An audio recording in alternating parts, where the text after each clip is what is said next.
Elə insanlar var ki, onların həyatı fəaliyyəti elimizə, xalqımıza, vətəninə xidmət həsr olunur. Müdriklər demişkən, xalq üçün, vətən üçün yaşanan ömür əsl insan ömrüdür. Belə insanların ömrü çətin, mənalı və şərəfli olur. Başı həmişə el içində ucu olur.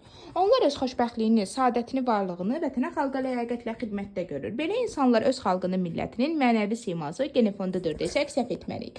Tam məsuliyyət və qürurla deyə bilərik ki, belə insanlardan biri də sözün həqiqi mənasında gözəl insan, Gəncə şəhər Abbasiyət Klinikasının Sarılıq şöbəsinin şöbə müdürü Dəmirova İradə Kamil qızıdır. İradə xanım öz işinin peşəkarı bir insandır. Pasiyentləri hər zaman İradə xanımdan razılıq bildirirlər. İşlədiyi kollektivin və müdiriyyətin dərin rəğbət və hörmətini qazanmışdır. İradə xanım Ulu Öndər Heydər Əliyevin siyasi kursuna daim sadiqdir. Heç bir təmənna güdmədən tutduğu vəzifədən asılı olmayaraq, vəzifədə olub-olmamasından asılı olmayaraq Prezident İlham Əliyevə, dövlətçiliyimizə sabit, stabil, sadiq adamdır. Heç bir qüvvə onu heç vaxt əqidəsindən döndərə bilməz. O böyük müəllimi və idealı olan Heydər Əliyev kimi layiqli insanlara dəyər verməkdən zövq alır. Yüksək texniki biliyi və təhsili olan, yüksək iqtisadi, siyasi və təcrübə qabiliyyətləri olan əsl istedad sahibidir. O həmçinin ani və düzgün qərar qəbul edən nadir insanlardandır.